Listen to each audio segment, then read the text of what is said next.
lu mel ni la préférence nationale ak yeneen kon nun bu dee waxtaan nañu ak ay nit gis ni mën nañu def rassemblement boobu wasalaam bu ñu ko deful it ñun am na deadline bu ñu fixé suñu bopp. bu waajal ngeen seen bopp donc mën nañ jàpp ni ki daal Pastef seen plan A mooy def coalition dem bu fekkente ni sottiwul di ngeen am candidat par A ou B. par A ou B Pastef day dem ci élection yooyu. waaw loolu leer na mooy première information Pastef am na candidat Ousmane Sonko la bëgg nañ nag candidat boobu crédibiliser ko dooleel ko mu ànd ak ñeneen maximiser ay chance am ci loolu la ñuy liggéey am na fu mu yam. naa waxee ma ko noonu. y a une légère différence. dama ne la su dee dañoo nekk ci schéma boo xam ne jàpp nañ dañuy dem tout seul aux élections. waxtaan nañu kare nañu suñuy mbir xam nañu ni war am nañu candidat yu demee noonu. mais munoo dem ci nit ñi ngeen war a waxtaan. nga ñëw ne leen man. nga jiitu leen loolu c'est pas respecter les gens. non li nga ci wax mu doyloo nañ ko. li nga ci wax doyloo nañ ko leer na nañ. léegi kon Ousmane Sonko mu ngi noonu ak présidentielle bi li mu wax yaakaar naa mën nañ ko doyloo Aminata Dramé téléspectateur tamit dañ ko jàngat leneen li moom mooy Macky Sall moom mu ngi fii c'est le président sortant moom mu ngi bàkku te lamb ji sax ñëwagul ah moom jox na déjà rendez-vous 2020 ci inauguration stade olympique bi président Macky Sall bu ñu déggoo ay kàddoom rek moom dafay mel ni que moom victoire am taxaw na en 2019 ban jàngat nga ci am. waaw Aminata kañ nga mos a gis muy dem ci xare ne gars yi daanu na li muy def il est dans son rôle kenn du dem ci xare ne ñàkk naa ba noppi donc xam nga waxu politicien la man li ma gëm mooy Macky Sall bu tëddee guddi du nelaw man loolu laa gëm mais li am solo ci wax ji dama dégg ñu ne dafa wax ni 2019 c'est son combat am la moom. ma ne ko moo yey parce que ku ñu dénk réew ci juróom benni at nga waroon def juróom ñaari at diggee woon ni di nga koy wàññi ba juróom daal di génn ci loolu ba set comme ni mu ko defee ci yeneen ak yeneen nit ñëpp xam nañu nitu kàddu mais du loolu mooy importance bi nga def juróom benni at yi nga def ci tooxi dooni yi Macky Sall def fii ci réew mi moom ak ay njabootam ak ay ministre am ci ay scandale ci ay détournement de deniers publics ci ay acte de prébende et de nu ma ko mën a tuddee siif même état bi kooku 2019 ñoom xam nañu c'est une question de vie ou de mort ñoom xam nañ ni daan nañu 2019 mooy gëm naa ni Sénégal sax dina tabax ay prison yu bees uniquement pour seen catégorie boobu léeg-léeg ñu ne la bul wax loolu parce que soo ko waxee day tax ñoom ñu gën a mais ñoom xam nañ ko. foo ko teg. fi ma ko teg mooy li xew ci Sénégal actuellement ci bépp fànn ma jël fànn bi ma ëppal solo mooy la bonne gouvernance amul secteur booy laal te tey amul un pillage organisé en règle te Macky Sall couvrir ko moom ci boppam rapport yaa ngi fi inspection générale d'État IGE OFNAC ñi ko wër ay lieutenant am ku nekk di def lu ko neex ay milliards réew mi ñu tëdd ci di waajal rek pour mun a jënd ay électeurs yu demee noonu mu couvrir ko la ñu def ci suñuy ressources naturelles Sénégal yëpp xam nañ ko jarul sax ma ciy dellu si ndax man bind naa ci téere boo xam ne 252 pages te mosoo dégg ñu weddi ci dara doo ko dégg ñu weddi ko ci. nee nañ bu ñu publier contrat yi ba léegi da ngaa noppi.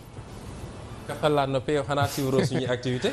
ba keroog rek assemblée nationale interpellé naa leen dañoo publié wul sax contrat yi mais li ma bëgg a wax. xam nga yéen journalistes yi su nit waxee. seen rôle mooy ngeen xool li mu wax est-ce que méngoo na ak dëgg. yow est-ce que dégg nga ma noppi keroog rek assemblée nationale muy partage avec la Mauritanie muy le contrat total. dernière séance avant dernière séance assemblée nationale dégg nga ma ci. kon c'est pas parce que ñoom nee nañu mais yéen xam ngeen ni li ñuy wax amut ñoom tooxi doon yi ñu fi def. kenn xamul nu mu toll te du lu ñu mën a prescrire parce que dañ koo saytu ay corps de contrôle saytu ko bind ko mun naa la génneel plus d'une dizaine de cas yoo xam ne yu garaaw bu ci gën a garaaw nga ne bii la loolu mi ngi muy ci benn fànn bi ñaareelu fànn bi mu jël appareil d'état bi au lieu mu utiliser ko pour transformer qualitativement dundu Sénégal yi mu jël ko orienté ko ci nu may def ba ku ne ànduma ak man rek ma faagagal ko Macky Sall dafa ubbi benn ère boo xam ne Sénégal xamuloon loolu mooy eeru en nit ñi di enante di bañante moom loolu la fi ubbi ak eeru clanisme ku jegeek man wala nga bokk ak man yow lu la neex defal keneen ku dul loolu su ñu nee faqastaloo na sax mu ne yenu leen dóor leen loolu mu ubbi foofu. moom mi wax il est le président de tous les Sénégalais. mun na ko gëm ci boppam. te institutionnellement ak légalement moom la mais xam nga dafa am loo xam ne ci xol lay nekk boo xaroon xolu Sénégalais yi li ci ëpp bokk di nga xam ni Macky Sall du seen président musuma gis un président aussi impopulaire c'est-à-dire élégance sax la manqué élégance parce que yow nee nga yow yaa mën ñëpp yow yaay mbër mu mag mi yaay le roi des arènes ba pare ñemewoo sëgg bëri kenn Ablaye Wade foofu la ko gënee élégant Ablaye Wade musul écarter candidat Idrissa Seck jàpp na ko fi tëj ko 6 mois bàyyi ko te mi ngi koy bàyyi ñu dëgmal élection 2007 moo xam ni c'était sa plus grande menace mais da ko bàyyi mu dem élection. donc da nga bokk si ñi nga xamante ni dañuy jàpp ni kii Macky Sall dafay écarter ay candidats ñu mel ni Karim Wade Khalifa Sall. loolu Sénégalais yépp a ko wax xam nga yow yaa ma ko gën a xam soxna si dafa am loo xam jarul ñu koy répéter parce que dañuy perte temps Sénégal yépp ba ci ñoom seen waa APR yi ñépp a xam ni li mu def ci dossier Khalifa Sall écarté candidat la woon boo xam da koo ragal la mu def ci mbirum Karim Wade écarté candidat la woon boo xam da koo ragal ndax def na procès tëj na ko mais après constitution bi ak code électoral bi permettre na ko ba léegi mu mën a def candidature nu mu toogee ba ñu ne des na 7 mois ci élection ngay modifier constitution di modifier disposition yoo xam ne il y a 2 ans yow yaa fi dépensé lu mat 9 milliards pour def référendum ne Sénégalais yi article 27 léegi ci article yu ñu figé la kenn mënatu ko modifier mooy les conditions d'élection du président nga ñëw di ko modifier te ñun li ñu jàngal en droit mooy une loi doit être impersonnelle munoo dagg loi uniquement pour Pape Cheikh Sylla loi da nga koy teg mu doon loi générale rek ku dem ba tàbb ci loi bi ñu ne tàbb na ci loi bi mais di dagg ay loi parce que kii bëgg naa ko éliminer ñu ne déete ki waaye mu ne léegi dinaa andi loo xam moo nar a tas Sénégal parce que c'est techniquement inapplicable mooy li ñuy wax parrainage parce que loolu mooy li desoon pour mun a essayer écarter la ca des ci candidats yi moom li mu bëgg mooy moom ak quelques candidats yu mu ngemb li ma la wax nii. quelques candidats yu mu ngemb xam nga les 47 listes de législatives ñëpp xamoon na ni lu mu tuuti ëppoon na 25 yoo xam moo ko financé te dégg ngeen coow gi fi amoon bi Clédor Sène defee révélation nangam ñëpp xam nañ ni am na ay listes yoo xam ne moom moo leen financé noonu la koy defee ci législative ci présidentielle bi mais pour wane rek ni compétition am na mais fexe ba ñëpp képp koo xam ne mënoon nga ko gàllankoor mu teg mu dégagé la kon kooku su ñëwee taxaw fi ne day bàkku xam nga li tubaab naan à vaincre sans gloire à vaincre sans péril on triomphe sans gloire mooy Macky Sall li muy woote moom ci boppam gëmu ko Macky Sall xam na ni il ne fait même pas 30% dans ce pays aujourd'hui man ma conviction mooy élection bu jaaree yoon Sénégal Macky Sall du dem 2e tour d'ailleurs chaque fois je dis à l'opposition dañuy lancer slogan une élection un 2e tour de la présidentielle sans Macky Sall xam nga moom daane victoire au 1er tour ñun dañu ne 2e tour sans Macky Sall te lu mën a nekk la Sénégal mais encore faudrait-il que à la base ñu am les règles du jeu bu ñëpp xam tey fichier électoral bi musul am Sénégal à part Macky Sall ak son ministre de l'intérieur kenn amul fichier électoral bi dégg nga keroog Union européenne bind ko lettre ne ko ñun dañoo am information que ñetti fichier moo am noo mu ne dem élection depuis 98 ba léegi fichier bi opposition da koy yor société civile da koy yor parti au pouvoir yor ko tey moom rek a yor fichier électoral loolu yoon la ci ñu war a dem ci compétition. retrait carte d'identité. retrait carte d'identité beneen problème boo xam ne tey ñun dem nañ temps yële visiter fële Pikine mais ñi inscrire Pikine te duñu voter Pikine soo demee seen carte d'identité ñu ngi ko fa jub nii léeg-léeg man bi ñu demee ba mu bay génn di dem mu am ku ma dogaale ci ñëy liggéey foofu dama mun naa la dee dara ñun daal fi la ñuy toog barki démb la ñu andi seen benn fourgonnette yenn carte d'identité yu bëri yóbbu delloo ko ministère de l'intérieur muy beneen problème boo xam ne te soo demoon tey ñoom fi ñu yaakaar ni seen fief la dégg naa mu ne 100% lay am Fouta demal Fouta ñëpp jot nañ seen carte d'identité ñii mu leen traversé loo Mauritanie chaque jour ñu ñëw ay Mauritaniens di ñëw inscrire Fouta kon yow lépp nga teg li nga wax rek na de li nga wax rek nu am la ay Mauritaniens bien sûr donc yow sa stratégie nga teg ko ci sàcc ay élection te amoo ci benn scrupule, c'est-à-dire ñàkk jom weesu lool di sàcc ñu gis la ngay sàcc nga yow nga ne sama yoon newu ci ba pare soo xëyee taxaw fëgg sa dënn ne man maay mbër mu mag mi kon manque d'élégance, manque de courage. Macky Sall n'est pas un homme courageux parce que un homme courageux doit utiliser moyens yi ñu la jox joxuñu ko woon pour muy xeex ay adversaires politiques joxuñu ko woon pour muy wër di tëj ki tëjaate liñ ko koy jox biñ ko falee ne ko nañ la jox suñu impôt jox la suñu administration jox la suñu diplomatie jox la suñu armée jox la suñu renseignements généraux c'était pour que sénégalais yi génn ci situation bi mi ñu nekk. mais booy wax ci Macky Sall président Macky Sall wax ji ni muy dëgëree yenn saay moo tax tamit ñu bari jàpp ne ci mber ngemb yi nga bokk li la dal ci sa radiation ak yu mel noonu bokk na ci ñu lay màndargaal mber ngemb loolu tontu ci critique boobu. damay sant yàlla parce que Macky Sall daf maa rendre service man de toute façon ñi may dégg di samay collègues xam nañ ko ñëpp xam nañ dama doon jóge administration waxoon naa ko ñëpp ne leen ci délai bii. te diggante délai boobu ak bi may génne administration defe naa 6 mois doxu ci dama ne noonu si délai bii damay dem bi ma jógee administration ba léegi maa ngi sant yàlla ndax la may am tey peut-être ci benn dossier rek mooy am parce que bindu naa déposé naa sama dossier je suis agréé expert fiscal la ubbi sama cabinet la may am ci benn dossier rek mënoon naa liggéey at du ma ko am ci administration ndax man bokk moon ci inspecteurs yi sàcc ñoom ñooy borom immeuble Ndakaaru yi ñooy boromu kër yi Canada yeeg France ak ñoom seen man bokkuma ci woon musuma sàcc musuma jël lu ma moomut maa ngi sant yàlla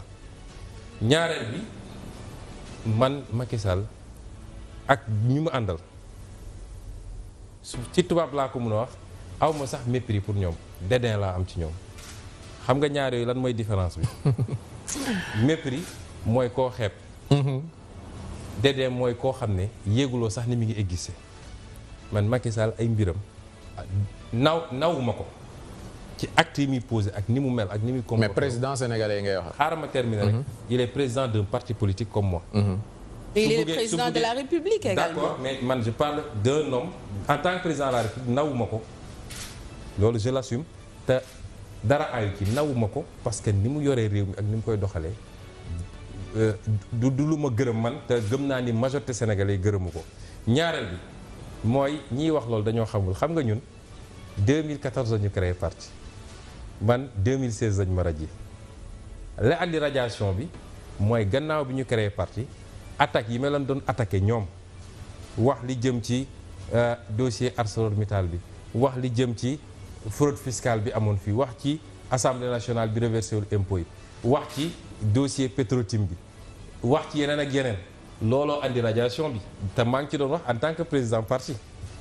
kon ñi jàpp ni dañoo dem ba ñu radié ñu doog a créer parti wax xamuñu lu ñuy wax bi ñu may radié d'ailleurs ci rapport bi ñu déposé au niveau de fële nu mu tuddati du conseil de discipline bokk na ci greffier ñu wax nee nañu dans telle émission bu ma def en tant que président de parti dama ne Macky Sall n'a aucune vision économique xam nga loolu c'est pas une faute professionnelle ci benn fonctionnaire léegi nag radié nañ ma mais tey laa gën a sant yàlla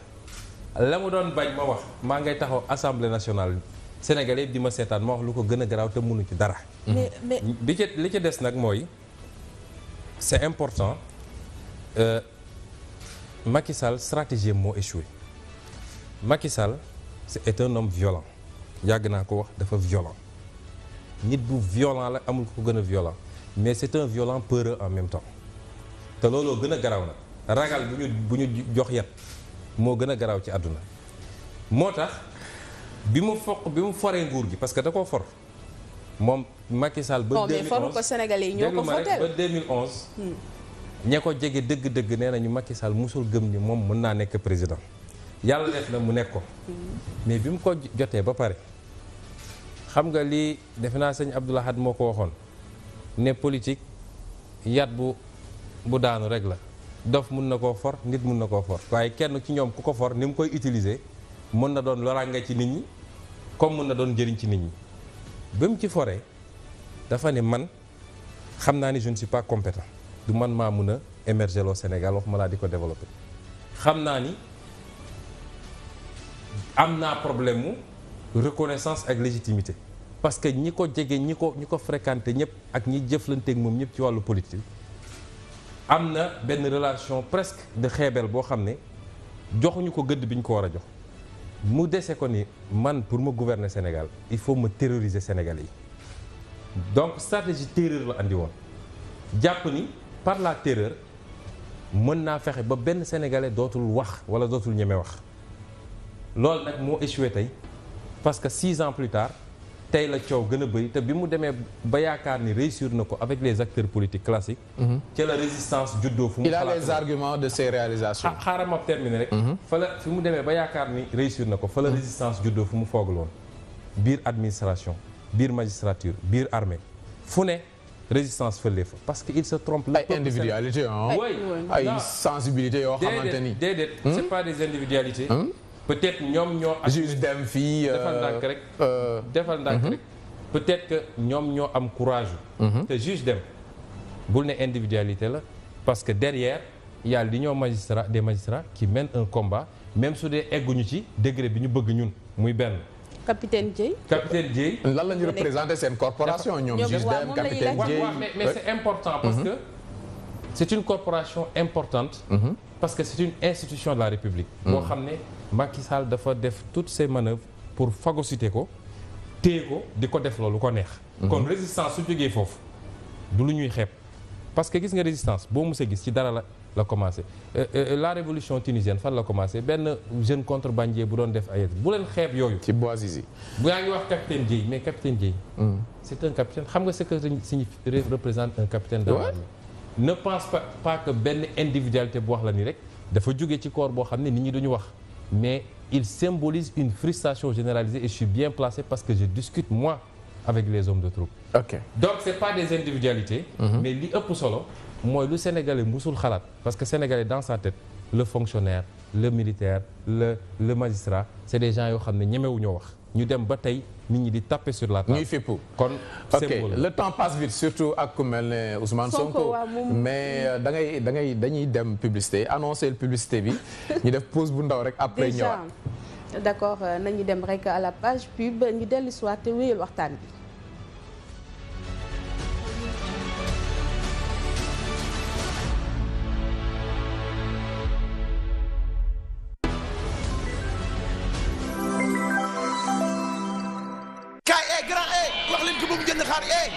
xeewal ñëwati na jooni ñëwati na ak i feemam xar ak xaalis lañu leen andileti fas yéene leen gungeeti ci tabaski ji bés bu nekk fii ba tabaski mën ngeen a gagné xarum tabaski wala ay enveloppe yu def xaalis yu def juróom ba jàpp ñaar fukki junni saa bu ngeen yónnee maa jot xaalis ak jooni mën ngeen a bokk ci ñu ni tànn dafay jooy ndeysaan jooni nii da lay def jooni soxla bu teew moo ci gaaw jooni jërëjëf. Microbes et bactéries nous suivent partout quand on tourne la main, quand on attrape les objets, quand on mange. On n'a pas toujours accès à l'eau et au savon pour se laver les mains. Heureusement, il y a Cetigel. Adoptez le geste Cetigel. Cetigel est un gel désinfectant antibactérien qui élimine jusqu'à 99% des microbes en quelques secondes. Pratique avec sa bouteille avec pompe et sans rinçage, Cetigel vous garantit des mains propres dans toutes les circonstances. Cetigel, pur et propre. African Eagle Group présente Wally Ballago Seck, le Golden Boy de la musique sénégalaise à Genève le 8 septembre prochain. Wally Ballago Seck à l'Arena de Genève. Genève accueille Wally Ballago Seck, oui, l'artiste de renom, oui, le Golden Boy de la musique sénégalaise pour la première fois. Un Sénégalais dans cette salle mythique à Genève. Attention, dama ni salle bu spéciale, salle bu exceptionnelle. Arena bu Genève, benn Sénégalais mosu fa tëgg. Wally Ballago Seck après la réussite de son anniversaire fii nga xam ni moom moo di ci Ndakaaru foofa ca Paris waa Genève ne ñun ñooy xoolu Europe ñun nag ñoo koy daggate Suisse jël na affaire bi de l'anniversaire de Wally Ballago Seck on raxas bis au mois de septembre à Genève. Attention, les tickets sont en vente à la Fnac France, Fnac Belgique et Star Ticket en Suisse. Événement en collaboration avec Faramaren Music. Wally Ballago Seck le 8 septembre prochain à Genève. Première partie, African Eagle Group. Invité d'honneur Thione Seck. Parrain Ismaël Lo. gëm sa bopp jóg na gëm sa bopp mi ngi ci dëkk bi xale yi daal di jug àndandoog gëm sa bopp ne setal sa gox la ñu wax waa gëm sa bopp nee nañu setal sa gox bi dafa war a set rawatina nawet baa ngi nii di ñëw nawet bi waruñoo bàyyi fenn muy tilim balaa ay feebar di ci juddu waaw gëm sa bopp wax loolu da ngeen di ASC taxaw ci setal seen koñ wala seen gox waa gëm sa bopp pare nañu pour gunge leen wala ngeen di association de femmes bëgg a setal seen koñ gëm sa bopp pare nañu pour gunge leen wala rek képp kuy jeune taxaw ngir setal sa gox pare nañu pour gunge la weer wu nekk ñu tànn 15 associations de femmes 15 associations de jeunes ak 10 ASC jox leen ay enveloppe bu 250 000 ba 500 000 àndandoog ñoom setal seen gox fii ba fin novembre boo ci bëggee bokk nag yomb na setal leen seen gox jël photo yi ngeen setalee seen gox yónnee ko ci numéro WhatsApp bii 70 644 44 44 70 644 44 44 wala ci page Facebook setal sa gox boo ko ci yónnee bu ñu ko xoolee gis ni yéen kat def ngeen la ngeen war a def ñu nit ñu ñëw neexal leen rek nag ñëw leen ñu àndandoo setal gox bi gëm sa bopp waa mouvement gëm sa bopp ñoo wax lii. waa Régie ñu ngi leen di jaajëfal ci publicité bi nga xamante ne am na solo lool dañuy wéyal waxtaan bi rek ak Ousmane Sonko bi di leader Pastef monsieur Sonko léegi rek dañuy dem foofu ci assemblée nationale parce que gis nañ ni ki fan yi kooku di Cheikh Bamba Dièye tenir na fi ay propos yoo xamante ni nit ñi jàpp nañ ni ki même kaddu la tenir ak Barthélémy Diaz après mu indi ay coow situation boobu yow ban jàngat nga ci am. xanaa di. jàngat bu yaatu la ndax man li Cheikh Bamba Dièye wax ci boppam peut-être du doon l'objet du débat mais li ma ciy gis mooy d'abord lan moo andi wax yu mel noonu mun a am parce que Sénégal malheureusement dañuy bàyyi jaan romb ñu topp ci watat ba je crois qu'il faut analyser en profondeur ces questions-là gannaaw loolu it les réactions dañuy réagir parce que Cheikh Bamba Dièye wax na mais li mu wax defe naa dafa traduire benn frustration généralisée et benn déception de tous les citoyens vis-à-vis de leur justice loolu kenn mënu ko weddi ñoom les acteurs de la justice même soo dégloo discours président de l'UMS keroog mais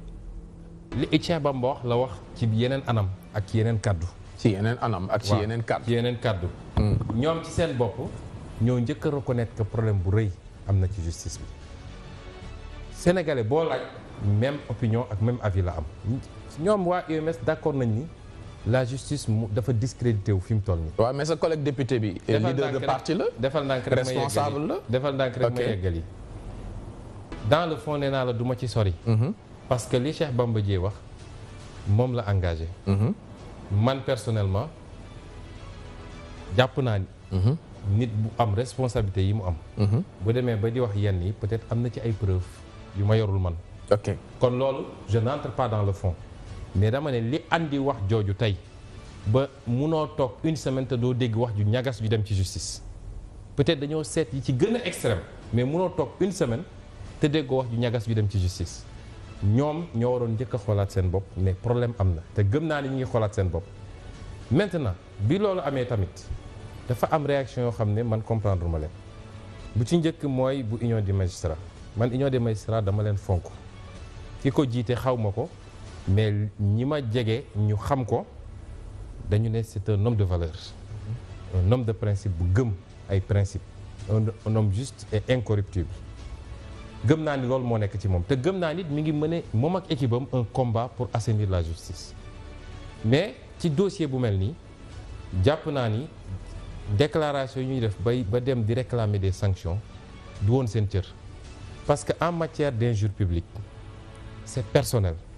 Cheikh Bamba Dièye saagawul justice bi dafa citer ay nit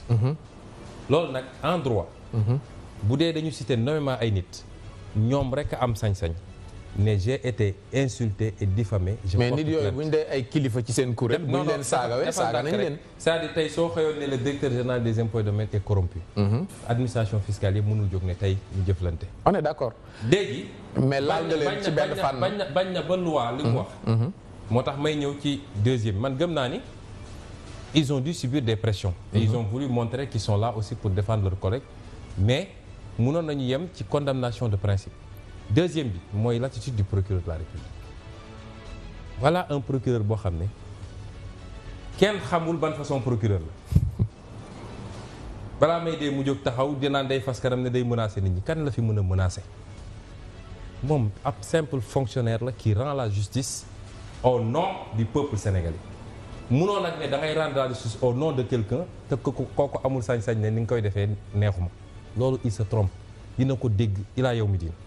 ñaareel bi mais matière à autosaisine yi bëri na fi waaye waxuma autosaisine saisine yi dossiers yi nekk sur sa table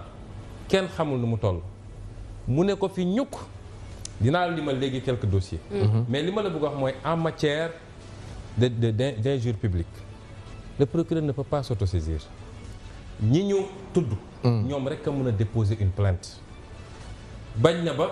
suñu retirer seen plainte l'action est éteinte y compris l'action publique donc procureur mënul autosaisir à quel titre aujourd'hui lay autosaisir moom procureur de la République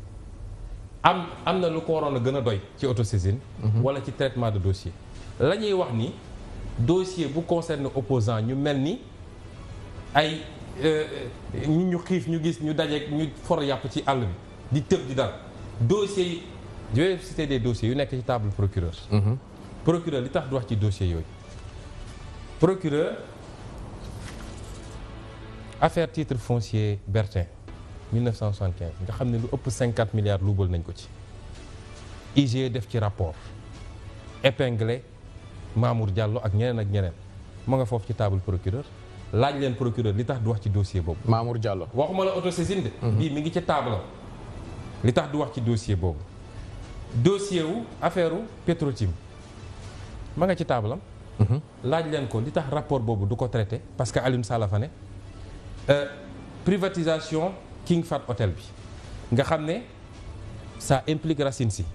rapport IGE 2013 mi ngi foofu li tax du ko faxas génne ko wax ci te lii ma lay wax ni du loo dégg ñu naan ndax procureur dina autosaisir wala déet ay mu ngi ci table yu ñu génne bind man jàpp parce que yaa ngi fàttali ko affaire Macky Sall bi mu taxawee fii ñu ne 2 poids 2 mesures la Macky Sall lu mu wax nee na je défie quiconque mu wane ni am na benn dossier IG wala Cour des comptes bu ma téye j'ai tout transmis ba mu des dossier Fesman te cas social la si Njëli Wàdd moo tax ce qui n'est même pas vrai mun naa ko démontrer mais dossier yooyu comme Macky wax na loolu te procureur weddiwul ça veut dire que mi ngi ci procureur ma yokkal la ci ba léegi Racine Sy ci nébuleuse kii CSS bi musoo ci dégg procureur wax ci affaire pétrole bi navire Olinda bi nga xam ne 9 milliards lañ ci newoon foofu mu dem mu ngi ci table procureur waxu ci dossier Baylawan bi ci LONASE bi nga xam ne nee na Ablaye da ko doon defloo pour mu financer campagne waaye ci diggante bi transhumé na ana dossier boobu dossier wu nu mu tudd Fesman bi nga xam ne ministère des finances ak Loum Diagne bu UCBS lañ ci épingle ça n'a rien à voir avec Sindiély ana dossier boobu waxu ci 29 milliards Prodac yi lan moo tax autosaisirul c'est beaucoup plus important ci li ñu wax du ay injure publique ak diffamation procureur anamu ma nga toog fi mu toog naan day dem seetaani match football ay Russie ak lu nekk yu kenn xamul l'affaire Sécuriport nga xam ne épingle nañ ci Ousmane Ngom bi muy nekk ministre de l'intérieur ci diggante bi transhumé na ana procureur na ci wax dossier wu malversation Sénélec yi période 2003-2009 ñu épinglé ci Samuel Sarr ak Mina Distribution ana procureur boobu jamono na wax ci dossier yooyu Cour des comptes épinglé na caisse de dépôt et consignation ci dossier yoo xam ne encore Racine Sy moo ci nekk procureur waxu ci rapport OFNAC 2014-2015 épinglé na Omarou Anne bu COUD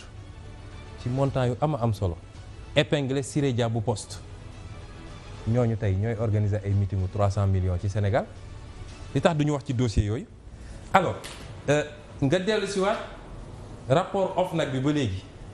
détournement timbre fiscaux yooyu nga doon dégg fii impôt et domaine nga xam ne ay milliards dem na ci moom it procureur lu mu def ci dossier yooyu alors nga dellu si rapport 2015 ARMP mu épinglé Sénélec sur les passations de marché public rapport boobu même rapport bi DG Azer Antou Guèye Samb nga xam ne membre APR la bu Wakaam dossier boobu anamu ñu jàppoon ko ci moom ak Mina distribution. pourquoi procureur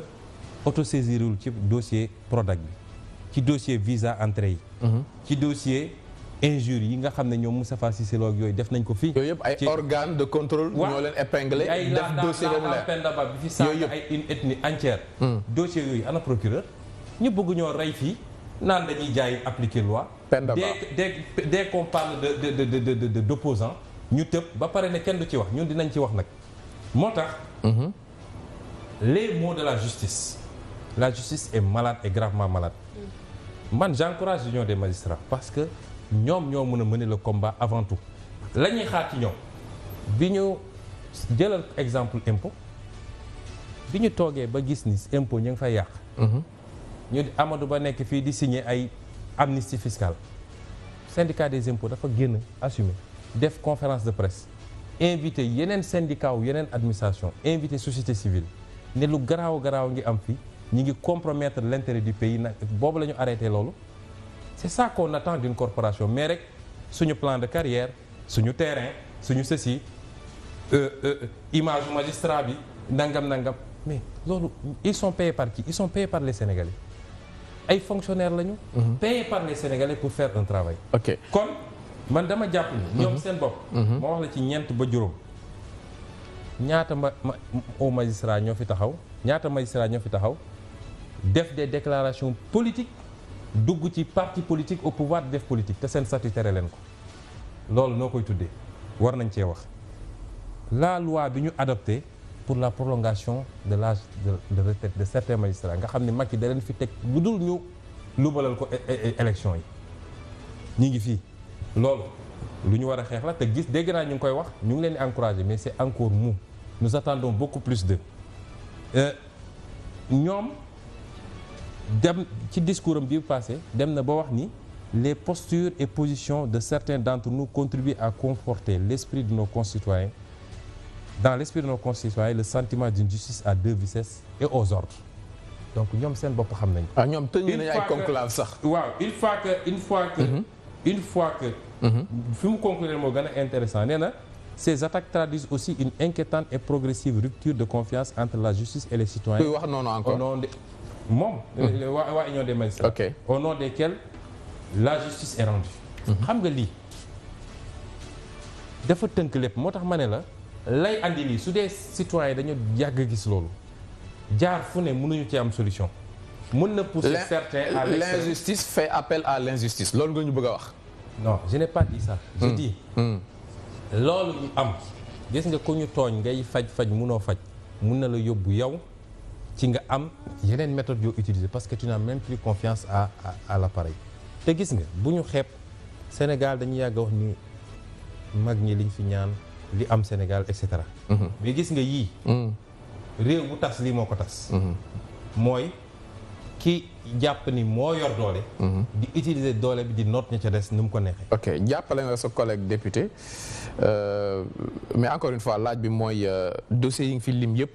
dossiers yoo xamante ni ay organes de contrôle yu Sénégal reconnaître ñoom ñoo def seen i enquête ba génne ko. yi nga fi lim yëpp. waaw ok. mais Pape Cheikh rek ci dossier Prodac bi. dossier Prodac bi 29 milliards ñu dem di ñoom seen parti au pouvoir ñu koy jiiñante ñi naan feele yow ban jàngat nga ci am parce que bu ñu xoolee la sortie récente de Mame Mbaye Niang moom dafa jël rek pour que ministre des finances. vraiment nit ñi dañu war a respecter les Sénégalais ñàkk fayda weesuwul nga def tooxi doone ba ñu jàpp la amoo la wax lu daal kii moom a piégé kii moom a galgal ak nangam te li ko andi léeg-léeg sax dama naan est-ce que. ci TF lañ ko def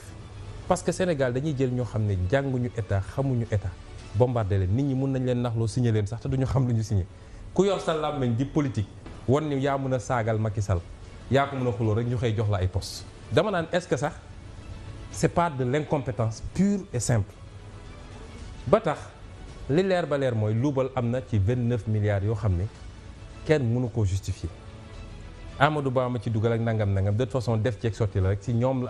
la ci biir seen biir ñoom gis nga man damay xool nos acteurs politiques dañu wegul askan wi xoolal temps yi li fi xew ay magum jëm ñoo xam ne man ba may nekk xale dama leen daan gis ñuy politique léeg-léeg ma nawoon leen sax ndax da nga daan toog nekk xale seetaan assemblée gis ñuy wax tey seen wax yëpp parce que xiif nañu bëgg nañ ma ki jox leen waaw Karim moom ma yónni woon ma wax lii waaw diw moom ma yónni ma wax laa loolooy problème Souleymane Ndéné Ndiaye ngay wax ñoom dama ne la ñu seetaan rek ñi tous les transhumants tey rôle bu ñàkk fayda bi ñu leen joué loo ngeen jéggal ma ci baat yi nag diw ma yónni woon diw ma wax loo lii diw def na lii diw sàcc la te ba may sàcc yaa nga toog nee nga sàcc ni te bi nga jàpp ni mi ngi sàcc yaa ngi toog di jëfandikoo li muy sàcc est-ce que c'est ça les problèmes des Sénégalais les Sénégalais qui ne peuvent pas avoir l'eau l'école publique est par terre xale yaa ngi lab fële santé publique extraordinaire nga foog ne les problèmes des Sénégalais mooy la ngeen doon nettalante ci biir ay néeg bi ngeen bokkee seen i groupe di séddoo nga ñëw taxaw di ko wax parce que koo ci gi nag ñetti nit yoru ko waaye ni muy fexe ba lang ci mbir mi ñu jox ko quelques millions yu mu defaroo rek. ok dina ko jaral pour l'économie du temps moo tax sénégalais yi ñoo war a jël seen responsabilité. mais juste les tensions sociales là éducation santé et tout ban jàngat nga ci am ak yow ban solution ngay proposer. waaw boobu bu ñu duggee ci moom dafa ne dinañ waxtaan ci waaw assemblée dama bëgg balaa ñoo génn assemblée rek boo ko may Aminata dafa am loo fi yëkkati woon xam nga yaa ngi wax magistrat yi nañu am courage dem jusqu'au bout pour assainir seen milieu yow tey député nga yaa ngi biir assemblée nationale am na coowal 10 millions yu ngeen waroon pàccoo entre députés yoo fi yëkkati woon cooloon fu mu toll. Pape Cheikh man sama combat pour la justice et la bonne gouvernance bi ma duggee administration ba léegi mooy sama combat loolu ma yóbbu woon ci créer syndicat ñi ma xam ñëpp xam nañ ni loolooy suñu combat tey maa ngi assemblée dama koy continuer ci yeneen anam yu parce que am naa jumtukaay yoo xam ne tey sama statut de député may na ma bañ ma falee député bi ñu proclamer résultat yi sama première attitude dama bind lettre Moustapha Niasse ne ko ñaari at ci gannaaw wala at ak genn wàll ci gannaaw yëkkati woon naa fi fraude fiscale bi am assemblée. waaw nga xam ne lu mat 4 milliards luubal nañ ko foofu dagg ko ci impôt te reversé wuñ ko dama bëgg balaa ñuy commencer mandat bu bees bi nga wax ñu ban situation moo fi nekk est-ce que loolu reversé ngeen ko est-ce que y a eu des sanctions. est-ce que jël ngeen ay mesures pour loolu bañ a amati mësuma tontu. ba fii ma dellu ne ko. na ngeen xam ni salaire bi député di fayee ko indemnité bi muy fayee ko dafa war a fay l'impôt. boobu 12e législature bi la woon. déedéet 13e législature bi ñuy door. ma ne ko dafa war a fay l'impôt donc na nga ci dagg l'impôt. defu ko bi ma ñëwee ñu commencé ñu fay ma taxaw tribune assemblée nationale ne leen na ngeen dagg député yii impôt ndax amaluñu njëriñ Sénégal bu enseignant bi amul mën naa ne sax amaluñu benn njëriñ Sénégal. ci assemblée nationale bi la ci ëpp ci député yi amaluñu benn njëriñ Sénégal ñu leen di fay 1,3 million te duñu fay l'impôt yëkkati sama bulletin ne ko sama bulletin ngi nii 1500 francs ngañ may dagg impôt enseignant bi fayee ko 300 000 ñu koy dagg ay 60 000 ak 70 000 impôt du yoon kon man li ma war a def naa ko te nëbbuwuma ci loolu laa ci mën parce que mënumaa jël ay chars de combat dem xeex ak ñoom pour ñu dagg l'impôt nit ñi la ca des mooy askan wi moo war a su amul information bi mënuñu ko wax dara mais su amee information les mouvements citoyens le peuple ñoo war a jóg xeex injustice yooyu ñun suñu rôle mooy fexe ba nit ñi xam lan moo xew ci Sénégal lan moo xew ci nit ñu yoree Sénégal ñu doxaat tuuti ñu ne dañoo war a séddale xaalis assemblée nationale nun ki newoon suñu représentant parce que ñun les non inscrits dañoo am un représentant tournant chaque mois dafay am kenn ku ñun buy dem ki newoon suñu représentant ci jamono jooju bind ci suñu groupe WhatsApp te maa ngi ko yor neewoon naa leen bu ngeen ma fiy défier ma génne ko ñëpp gis ko député non inscrit yëpp yéeg nañ ko mu bind ne jóge nañu réunion léegi la réunion des présidents wax nañu waxu 10 millions yi pour les députés entrants et les députés sortants plus les terrains pour les députés sortants léegi Moustapha Niasse nee na moom lenn ay problème mooy assemblée bi dafa am ay waxkat la may bañ mooy nit ñi génn di wax su dee am nañu garantie que kenn du ci wax ku nekk ñu jox ko sa 10 millions ak sa terrain 10 millions may leen man de dinaa ci wax nag parce que gisuma enrichissement sans cause la lan mooy base légale bi nañ ma wax lan mooy base légale bi soo jëlee 165 députés ku ne nga jox ko 10 millions c'est 1 milliard 650 millions ñaata emploi nga ci mën a créer pour les jeunes amul base bu ñu mën a joxee loolu ma tapé sur la table looloo bloqué wóoruma sax ni bloqué nañ ko xam naa ni man wootuñ ma jox ma ci parce que assemblée nationale joto en tout cas assemblée nationale dama leen ne c'est une zone de non-droit parce que Moustapha Niasse dañ koo woteel budget 16 milliards boo xam ne vote sans débat la budget bi amul rubrique amul chapitre amul ligne amul dara dañ ko taxañ rek ne ko 16 milliards a ngi nii lu ko neex mu def budget président de la République sax dañ ko def selon la nomenclature budgétaire mais gis nga assemblée dañ ko ne xaalis baa ngi nii lu la neex nga def noonu la ko yoree léeg-léeg mu woo benn député tuuf la dara léeg-léeg mu trick moo koy gérer nu mu ko neexee donc man mënuma am garantie sax ni wootantewuñu entre ñoom joxante seen i 10 millions mais li ma wax bi ñu commencé wax jow li bëri ñuy xam nga saa yu ma waxee da nga leen gis ñuy fekkatu loolu du problème ndax xar sax soo koy rendi dina fekkatu mais fekkatu bi du mujj fenn nee naa leen dem leen porter plainte wala ngeen def lu leen neex man maa ko wax et je le assumé nga ko da ngeen bëggoon seen 10 millions xanaa jëli na oto quand même député yi ñu ngi jëli seen oto yi temps yi jëli nga sa bos jëli naa ko su ma ko jëlul kay xanaa dama leen koy mayete ok mais bari na ay commission d'enquête quand même yoo xamante ni ñu nga fa en gestation amul benn commission d'enquête à l'Assemblée. Ah bon ci pétrole bi amul non benn commission d'enquête mais ñu ngi koy annoncé amul benn ci pétrole bi pétrole Sénégal y a pas de commission d'enquête parlementaire mais loolu nan la mën a nekk amul li ma la wax kay soxna si demul jarul dem ba ñëw. y a pas de commission d'enquête parlementaire à l'Assemblée. ok y en a pas.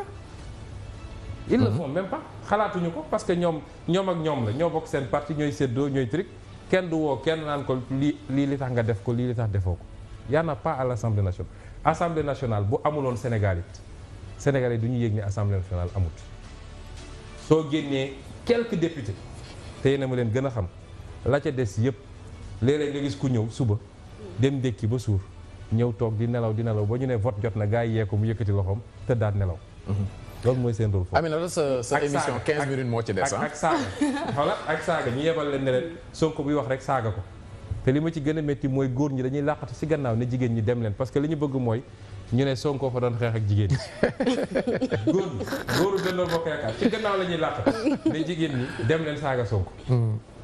mais xam nga irresponsabilité weesuwul loolu. ndax Ousmane Sonko xalaat na ni franc CFA bi Sénégal war na continuer di ko utiliser wala ñu génn ci. mukk franc CFA bi baaxul. bind naa ci lu bëri ci sama téere bi parce que dama ci jël position bu claire franc CFA bi Sénégal du développer ak franc CFA. Macky Sall nag taxaw na fii bëccëg mbir kàmb ne franc CFA est une bonne monnaie. Macky Sall lu baax ci France rek baax na ci moom. ak wax naa ko fi ne leen taalibe France la France a ko fi teg di ko joxoñ muy wax ak di def moo tax suñu bloc bi gën a baax ci suñu bloc yi ci pétrole mu xëy daggal ko Total te boobu jamono BP ak Cosmos ñoo gënoon a baax offre mu jël suñu affaire tay la ko jox ko Total kon franc CFA bi baaxul parce que franc CFA bi dafa di koppar goo xam ne méngoowul ak suñu économie dafa di koppar boo xam dañ tubaab bi dañ ñu ko daggal bi ñuy jox indépendance pour ñu nekk une économie dépendante ñu dépendre ci ñoom franc CFA c'est une monnaie boo xam ne pour réew buy importer kese la du pour réew buy fabriquer di exporter on est compétitif à l'import parce que monnaie bu ñu calqué la ci une économie bu ëpp doole suñu économie mais du ñu mus a compétitif ci exportation. or réew mu demul ba inverser. mais est-ce que c'est réaliste tey di wax ci franc CFA de la sorte parce que yàgg na fi et puis am monnaie yomb na Congo am na fi monnaie dëkk bu nekk am na fi monnaie mais am monnaie bu fiable loolu leneen la de. Pape Cheikh. xaaral ma terminer sama raisonnement après naa la wax parce que am réew bu demee ba ñun on ne peut pas être des fatalistes yàgg na fi du wax. tubaab bi yàggoon na fi mais def nañ tubaab suñu indépendance. ok dañuy seet lu baax ci ñun ñu ne lii la ñuy def. lan moo baax ci ñun. li ma bëgg a daal ma terminer sama raisonnement mooy franc CFA bi du monnaie gu baax te les seuls avantages bi ñuy wax ni sa franc CFA am na ko mooy daf ñuy jox stabilité. waaw mais stabilité bi ñun ñoo koy financer. franc CFA suñu réserve en devise 50% yi ñuy déposé France mooy stabiliser franc CFA su mooy permettre selon monnaie mondiale yi gën a fës muy dollar beeg euro bi ni ñuy valser ñu jël ci suñuy réserve ñun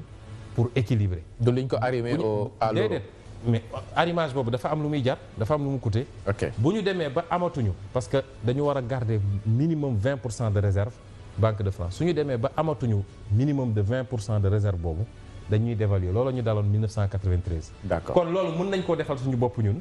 ba pare am suñu monnaie boo xam ne day dëppook suñu économie réew mu mel ni Sénégal monnaie bu faible la war a am parce que monnaie boobu moo koy permettre mu mun a.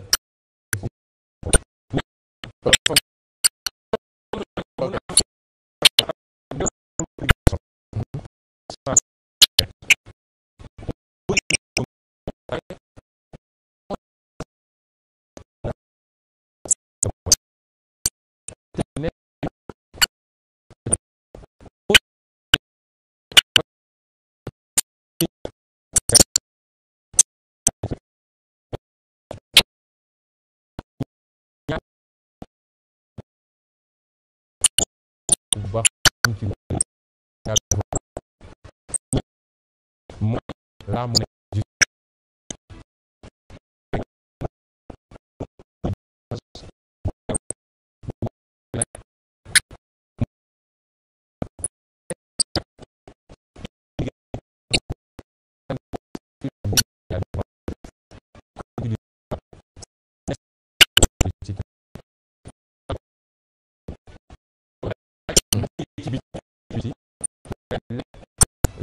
le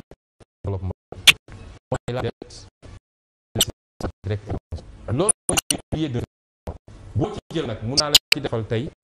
situation Sénégal woon la ni cuune gi ci Sénégal ak ñàkk mën gi ne ci Sénégal moo tax ñu sànk lii suñu ressources souveraines yëpp ba pare Macky Sall jël avion fu ne mu wër fa di dem lebi ba tey nous sommes à plus de 60% de taux d'endettement. Il a fallu que Amadou Ba dem manipuler ñu andi yeneen base de calcul pour ñu ne léegi ñoom ñi ngi 45%. justement rapidement rek foofu le défi de l'emballement de la dette pour le Sénégal. waaw moom laa la tënkal nii mooy bu dee réew amoo fulla gu doy ba fi nga waroon amee 800 milliards ci sa pétrole 80 milliards nga ciy am fi nga waroon mun a am 3000 milliards de recettes fiscales. d'accord responsabilité député bi nga xamante ni mooy valider dette boobu noonu suggestion parlementaire yooyu. yow yéen a ñu gën a xam ni. Assemblée nationale wax naa la li fa xew ba noppi. d'accord bu ma waxu député. mais PSE projet PSE bi ban impact la am ci population bi. et daf koy laaj les populations. xam nga man mais yow da nga yàgg wax ni kii projet PSE bi amul benn njëriñ. dinaa la wax benn affaire gis nga tout projet de développement du Sénégal ku la ne dinaa am projet de développement Sénégal te yi may wax tudd ko xamal ni da lay nax parce que loolay problème mu Sénégal premier bi mooy ban modèle économique la ñu bëgg a tabax Sénégal Sénégal fi mu ne nii amuñu modèle économique mooy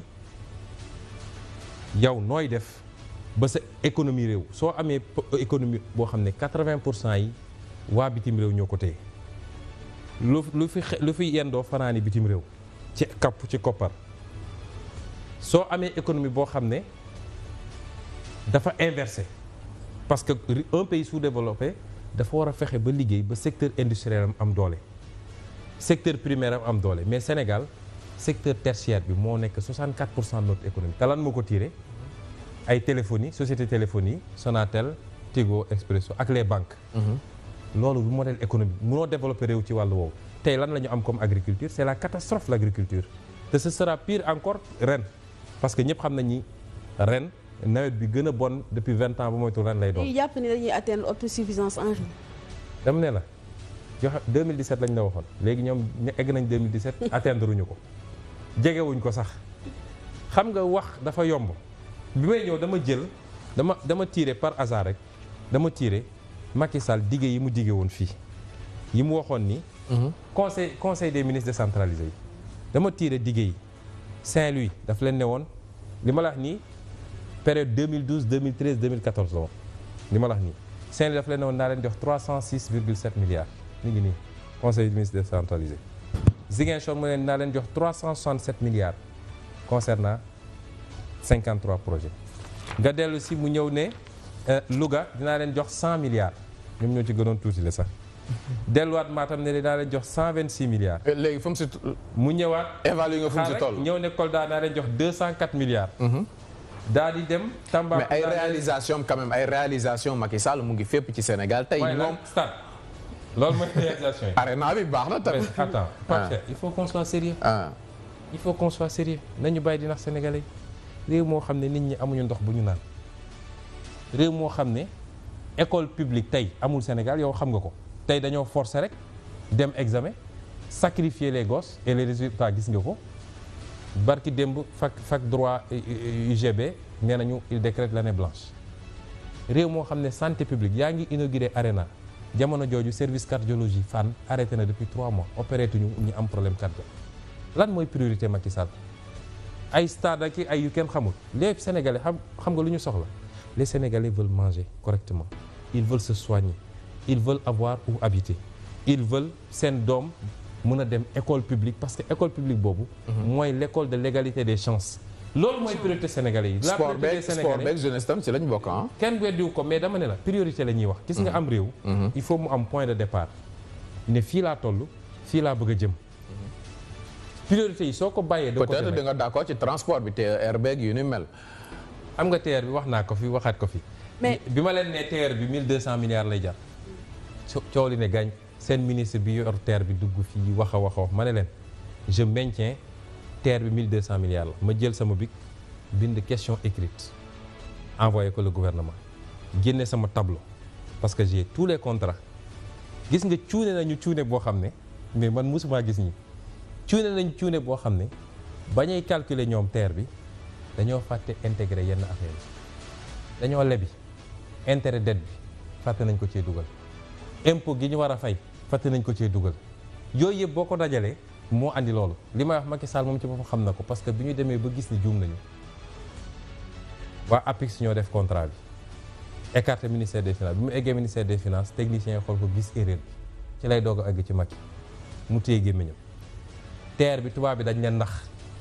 donc TER 53 kilomètres 53 kilomètres nga dem ñu nax la surfacturé la ko jaay la loo xam ne tey entre defar TER bi ak fexe woon ba Dakar Bamako dundaat te Dakar Bamako xam nga ñaata lañ leen doon laaj. 3 milliards. ok pour mu doxaat. nga ne ko fi ñukk dem defi TER. loolu mooy ñàkk vision. ok ñàkk Macky Sall amul vision. présence Auchan au Sénégal. présence Auchan man je n'ai rien à dire à Auchan parce que tubaab yi dañoo am fulla xam li ñu bëgg xam fi ñu jëm man je n'ai rien à dire à Auchan mais ñetti catégorie yi laay waxal man. bi ci njëkk mooy nos pouvoirs politiques bi ma déggee Macky Sall patronat bi interpellé ko ne ko tous les marchés yaa ngi koy jox étranger yi mu leen ah oui vous n'avez qu'à vous débrouiller vous mettre à niveau de toute façon la concurrence arrive laa ne musiba am na parce que marocains yi fii ñëw turcs yi fii ñëw français yi fii ñëw chinois yi fii ñëw seeni état dañ leen a protéger leen d'abord à la concurrence avec des tarifs douaniers yu taxaw ba nga xam ne luy jóge ci biti du mën gën a compétitif li ne ci biir financer leen encadrer leen former leen ba ñu dëgër ñu créer un système de consommation locale ba ñoo ñu dëgër ñu leen léegi aller à l'assaut du monde mais bàyyiwuñu leen ci lool suñuy ñëw Exim Bank nee nañu arena bi Exim Bank moo ko financé dégg na Exim Bank suy ñëw da leen naan dama lay financé waaye entreprise turque nga koy jox moo koy defar kon amul benn état boo xam ne day livrer son secteur privé ba pare naan ko débrouillez-vous ñàkk xam-xam weesuwul loolu ñaareel bi ma gëmale ko ci suñu mbokk homme d'affaires yi suñu mbokk secteur privé bi parce que lii Auchan def ñoom ñoo ko doon def bu yàgg ñu ngi ci commerce bi ñu ngi tukki ñu ngi gis li xew ci àdduna bi les Sénégalais ont besoin de qualité ñoom it. ok dañoo war a am ingéniosité mais continuer ni commerce ni ñu ko doon defee il y a 50 ans il y a 30 ans ñu bëgg ko continuer noonu du sotti. ñetteelu groupe bi. te loolu ci état bi dañ leen ci waroon jàpp pousser leen ñetteelu groupe bi nag c'est le citoyen sénégalais parce que bi ma njëkkee taxaw assemblée nationale ne leen du ma jël carburant Total jox leen ma carburant Elton wala Touba Oil wala Aydon parce que dama bëgg sama dërëm ma enrichir une entreprise sénégalaise dégg naa ay sénégalais yu fi wax lu ne bi ma ñëwee def la même sortie contre Auchan ni mu ñëwee ma dégg ay sénégalais ne waaw moom daal dara baaxul ci Sénégal quoi moom nañu may jàmm parce que ñun qualité la ñu bëgg Auchan baax na set na yomb na li may wax sénégalais yi mooy Auchan dumping lay def loolu nga bëgg a wax. mandarga bi may jox mooy. ku dem chasse yónni say xaj ñu dàq rëbb ba jàpp ab biche andil la nga jël sa biche dugal sa frigo. may leen benn morceau daa ci jël benn yax sànni leen pas morceau ab yax ñuy seen ñu naan merci. gis nga c'est africain loolooy problème. d'accord il faut qu'on voit plus loin que ça. Auchan li muy def dërëm bu sénégalais dépensé Auchan xamal ni tu enrichis l'économie française. Patriotisme économique. Et tu affaiblis l'économie sénégalaise. te Auchan li muy def bu sottee. dina def ay prix yu oyof pour le moment. ne maa ngi jënd ci producteurs locaux yi. mais bu demee ba am résultat ba rey marché yi. rey boutique yi prix bu ko neex lay def te li français yi jëlee ji. donc li ñu bëgg mooy sénégalais yi yeewu. am na benn proverbe français bu ne je préfère marcher 3 kilomètres pour acheter un produit français que d'acheter le produit chinois en bas de mon immeuble. ok Turquie itam wane nañ ci seen bopp patriotisme économique non am na solo kon xëy na lii moo tax mu bokk ci chouchou journaliste yi mel ne Aminata Dramé mais bon temps bi jeex na Aminata rapidement peut-être titre ce livre bi lu muy doon. non may ma ko rek ba. non mais wax nga mais pare nga ci livre bi. waa pare nañu ci kàttanu yàlla pare nañu te ci fan. mais dina génn balaa présidentielle bi balaa. dina génn ci fan yu néew bu soobee yàlla. kon xam nga titre bi. waaw 2 mots rek nga wax ñu dara rek. ci mën naa wax ci livre bi. mais pas ci titre bi parce que lu ñuy discuter la encore xam nga titre ba bu ñuy génnee bu ñu koy éditer. mun nañ ci ku nekk am na ci xalaatam. moom mooy sa vision. suñu vision la waaw. ok donc am na internautes yuy bind ay laaj am na ko si laaj moom dafa bëgg xam sa obédience daal sa ban doctrine nga yore. socialiste politique socialiste ou parce que bu Sénégal dañ tàmm nga am doctrine moom loolu la bëgg a xam. fan la lay positionné. waaw Sénégal dañuy laaj loo xam ne léeg-léeg sax man gëwuma doctrine yooyu ñun gëmuñu doctrine yooyu pour plusieurs raisons d'abord ñun dañ ñoo andil ay affaire rek ne ñu lii mooy doctrine yi. mais ñun lan mooy suñu doctrine bu ñu fenkal suñu bopp dañ ñoo andi rek ne ñu libéralisme moo fi nekk socialisme et cetera lu dul loolu amul doctrine mais doctrine yooyu c'est des vues de l'esprit tey amul benn idéologie buy gouverner un pays du monde amul demal Chine ñëpp xam nañu c'était le plus grand pays communiste mais ñoom seen bopp ñoo naan un pays deux systèmes le cœur à droite l'esprit à gauche defe naa noonu lañ koy waxee léegi soo demee tey Russie même chose. boo demee États-Unis Barack Obama dem nañ ba taxé ko fi de communiste. parce que il a général. xam nga lan moo am solo. le pragmatisme ñun patriotisme la ñu woote. lépp loo xam ne baax na pour le peuple sénégalais lépp quel que soit fu ñu ko mën a situer. leer na ñun loolu mooy suñu truc sama livre bu génnee nag. di ngeen gis suñu ligne parce que dama ci commencer présenter. notre modèle économique parce que loolu c'est important nit balaa ngay def dara da nga naan lii mooy sama modèle économique y a pas 1000 modèles possibles nga wax ko mais noo mën a génne ñaari livre ci benn at waaw loolu tam bokk na ci li ma bëgg sénégalais yi di ko exiger léegi ñii woote ne dañ leen bëgg a jiite il faut ñuy wax ak di bind sénégalais ay mystificateurs de février mais ñaari livre ci benn at quand même record la ah waaw même universitaires yi li ñu leen di loolu tàmmuñu ko suñu universitaires yi bokk na ci li ñu leen di dalee mooy publication yi dafa néew suñu universitaire la ah ñu nekk mais man li ma gëm tey ku dem ba ne damaa bëgg a jiite réew xam nga Barack Obama bi mu ci tolloo dafa bind l'audace d'espérer ok barki démb Macron dafa bind révolution Mélenchon bind na keneen ak keneen kon Sonko dafa bëgg a jiite réew fu mu toll nii non loolu wax na ko loolu wax na ko leer na léegi dama gëm ni les hommes politiques xam nga toog ba élection jot nga dajale quelques personnes ne leen defal leen ma programme wala nga dem fay benn cabinet yoonu yokkute nga xam ne dem fay cabinet mu bindal la loolu dafa war a jeex un homme politique Macky Sall moo xam naa doomu bàjjanam la quoi Amina may ma rek un homme politique da nga war a bind ne lii mooy sama gis-gis Sénégal boo pare na nga am courage yu dajale presse bi yëpp woo ay universitaires woo des indépendants ne leen sama livre ngeen lire leen après ngeen ñëw pour des critiques objectives ñu def débat ngeen poser question yu ngeen bëgg